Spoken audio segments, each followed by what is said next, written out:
2,000명 교인 5,000명원의 프로젝트 양육에 대한 플랜을 설명하겠습니다. 지금까지 목사님들께서 양육을 하셨습니다. 그 양육을 하신 부분에 대하여서 캐리어가 쌓여지실 겁니다. 그러면 2,000명에서 5,000명으로 가는 데 있어서의 양육은 업그레이드 시켜야 됩니다. 즉 패러다임이 현재의 양육의 패러다임에서 5,000명의 패러다임으로 전환되어야 됩니다. 그러면 실제적으로 패러다임으로서 업그레이드 되는 데 대한 내용은 무엇이냐? 기존에 가지고 있었던 양육에 대한 플랜으로 양육의 내용이 어떤 내용이 있었고 그 양육에 대하여서로 누가 양육을 했으며 그 양육을 진행하는 프로그램은 어떻게 구성을 했고 어느 시점에 어떻게 양육을 하였다.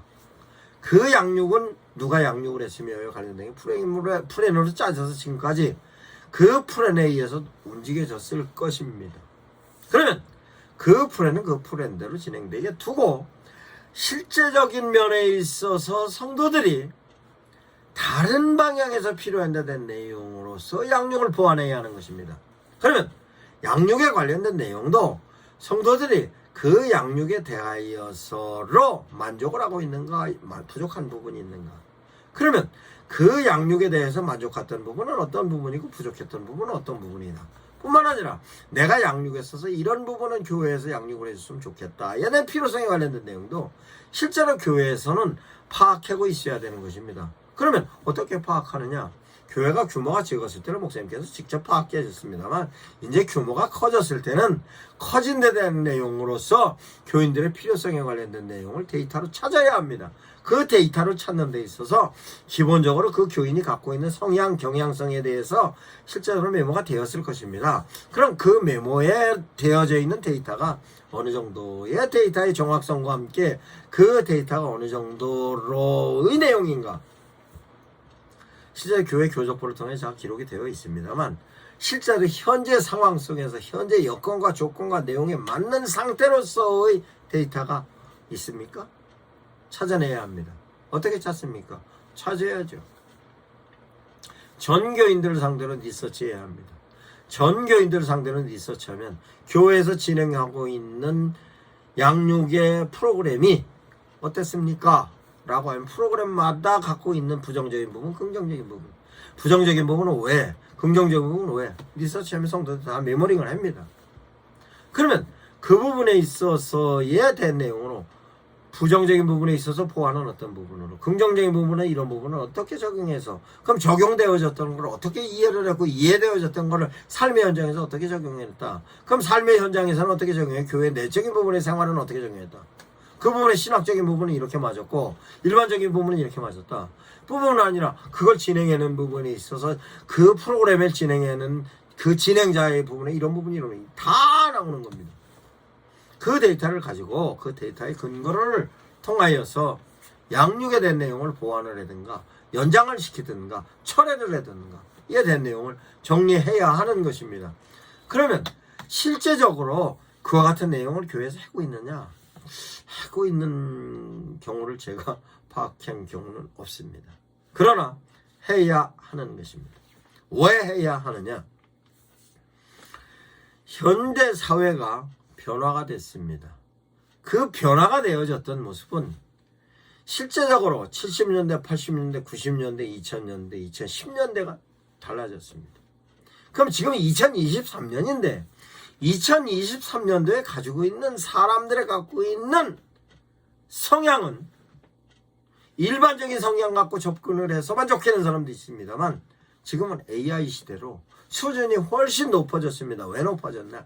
지력도 높아졌을 뿐만 아니라 그 지력이 높아진 것만큼에 대한 정보력이 높아진 것입니다. 그러면 현재 그 양육의 대상자들이 갖고 있는 부분에 있어서 필요한 점을 교회에서 제공하지 않으면 이 사람들은 외면합니다. 그러면 그 양육의 대상자가 가지고 있는 필요성에 대한 양육의 내용이 어떤 내용이냐? 그러면 두 가지 내용입니다. 신앙적인 내용이냐 일반적인 내용이냐?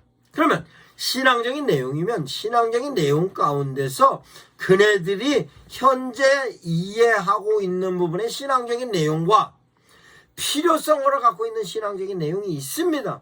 이 내용을 교회에서 적절하게 데이터화하지 않으면 안 됩니다. 그러면 교회 교인들이 연령별로도 다르고 실제로 교회의 신앙생활을 시작한 지점도 다르고 뿐만 아니라 지력도 다르고 영역도 다 다른데 어떻게 합니까? 그러면 그에 맞춘 데 대한 내용으로 정리를 해야죠. 연령별로 구분을 할 수도 있고 지력에 관련된 내용으로 구분을 할 수도 있고 교회 역할에 관련된 부분을 정리할 수도 있고 신앙적인 부분에 있어서 신앙적인 내면에 따라서도 확실하게 맞춰야 되는 것입니다. 그러면 신앙적인 부분에 신학적인 부분은 조직신학적인 부분에 있어서는 여기까지, 실천신학적인 부분에 여기까지, 성서신학적인 부분에 여기까지에 관련된 내용이 성교인들에 맞춰서 전부 다 양육 프로그램에 다 맞춰져야 하는데 그렇게 되었습니까? 해야 됩니다.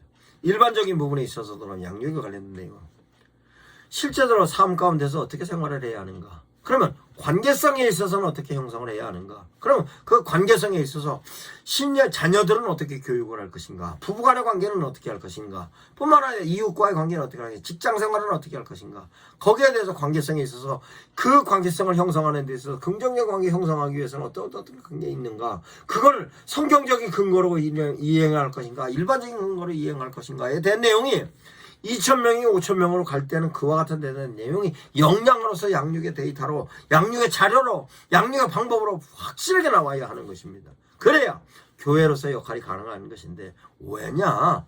2,000명이 5,000명의 규모면 실제로 지역의 가장 큰 규모 중에 하나입니다. 그 규모로서는 교회 시설적인 규모도 있고 교회 교인으로서의 규모도 있으며 그 2,000명의 교인이 실제적으로 주변 사람들에게 갖고 있는 영향력은 적은 영향력이 아닐 것입니다. 그러면 그와 같은 면에 있어서 영향력을 발휘할 수 있을 만한 신앙적인 내용과 영향력을 발휘할 수 있는 일반적인 내용이 양육이 되어져서 삶의 현장에서 적용할 수 있는 것으로서 교회의 역할을 해야 하는 것입니다. 그러면 실제적으로 교회에서 갖고 있는 양육 프로그램에 관련된 내용으로서의 정리가 되어졌으면 이 내용을 어떻게 하면 확장성 있게 양육을 할 것인가에 대한 내용을 생각해 보아야 할 것입니다. 그러면 생각해 보아야 하는 부분에 있어서로, 그러면 양육의 내용을 교회 내적인 부분에 양육을 한다 할지라도 양육의 대상을 교회 인사이드로 교인을 통해서만 할 것이냐, 아니면 교회 아웃사이드로 일반인들을 포함한 양육을 할 것이냐, 아니면 일반인들만으로 그칠 것이냐, 아니면 교회 일반인들 가운데 다른 교회 교인을 할 것인가, 이와 같은 데 내용이 포커싱이 정확하게 되어야 양육에 대하여서 현재까지 진행됐던 양육에 플러스 업돼서 새롭게 만들어지는 패러다임에서 양육 효과를 높일 수 있는 것입니다. 그럼 어떻게 양육을 합니까? 그러면 실제적으로 양육을 하는 데 있어서 일반적인 데 대한 내용은 일반적인 퍼스널리티를 가지고 있는 사람들이 대단히 많이 있습니다. 그러면 일반적인 사람들 가지고 있는 퍼스널리티로 교인 중에서 교육적인 부분의 콘텐츠가 됐든 문화적인 부분의 콘텐츠가 됐든 일반적인 부분에 있어서 가지고 있는 콘텐츠를 교인들 중에서 퍼스널리티를 형성하게 하는 것으로서 그 가지고 있는 내용을 교회에서 일반적인 프로그램으로 프레노화해서 교인들을 일반적인 양육을 시킵니다. 뿐만 아니라 교인들로 끊치는 것이 아니라 교회 외적인 부분에 있어서의 사람들도 초청해서 프로그램을 제공합니다.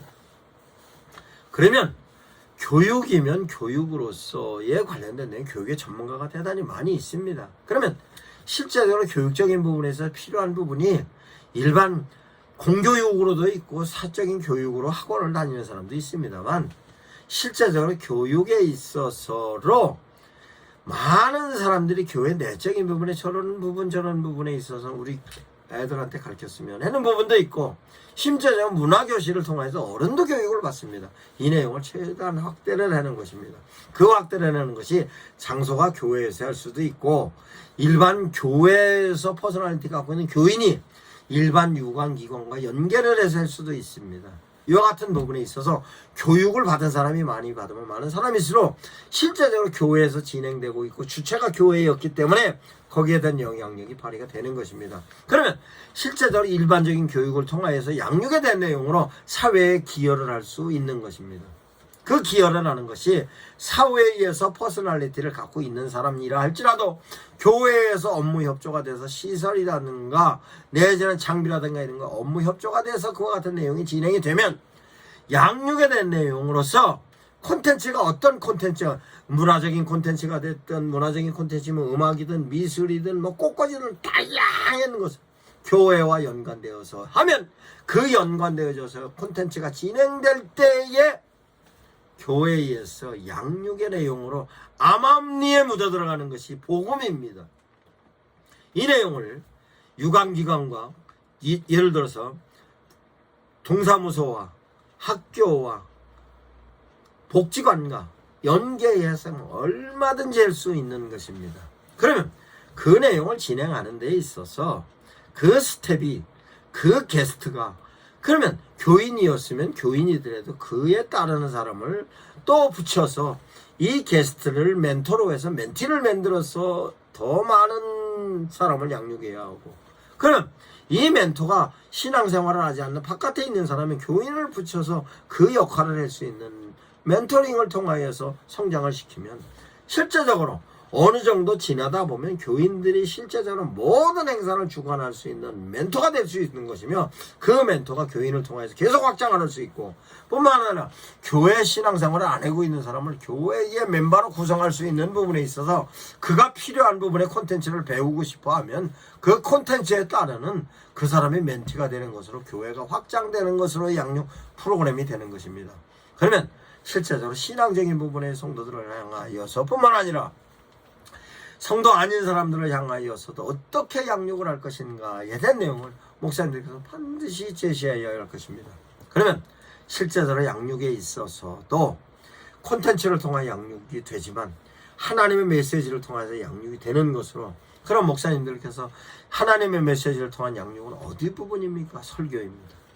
설교가 가장 큰 양육의 매뉴얼입니다. 그러면 현재 교인들을 향하여서는 양육의 매뉴얼로 하나님의 메시지를 설교로 선포함으로 성도들이 그 메시지에 따라서 스스로 예배드리면서 하나님의 메시지로 양육이 되었습니다. 그러면 실제적으로 이것은 교회 인사이드로 포커싱을 통하여서 양육이 되어졌던 부분입니다. 그러면 교회 아웃사이드로 목사님의 설교를 그네들을 향하여 포커싱이 되면 그 포커싱을 통하여서 그네들이 양육이 되는 것입니다. 그럼 그렇게 하기 위해서는 어떻게 해야 되느냐? 목사님들이 하나님의 메시지를 선포할 때 교회 인사이드적인 용어, 교회 인사이드적인 기법, 교회 인사이드적인 부분에 있어서로 한계를 넘어가야 합니다. 그 한계를 넘어가는 것으로 교회 아웃사이드적인 내용의 메시지가 선포가 되어져야 하는 것입니다. 그러면 그 내용은 두 가지로 정리할 수 있습니다. 교회 인사이드로 향한 메시지와 교회 아웃사이드로 향한 메시지를 구분을 하시든가 아니면 교회 인사이드적인 부분이나 아웃사이드적인 부분이나 포괄적으로 모든 것을 아우를 수 있는 메시지로 포괄성을 띌 수 있는 양육의 메시지로 제시를 해야 하던가에 대한 내용으로 양육에 대한 설교로서의 메시지를 목사님들께서 현재보다 업그레이드 시켜야 되는 것으로 패러다임의 전환이 필요한 것입니다. 이와 같은 부분에 있어서 양육을 실제적으로 이제는 교회 규모가 달라졌기 때문에 그 달라진 규모만큼에 대한 내용이 양육의 플랜이 프로그램도 패턴도 실제적인 부분에 움직여져야 합니다. 그러면 그 근거를 어디에 두고 있느냐? 사도행전 2장에 있습니다.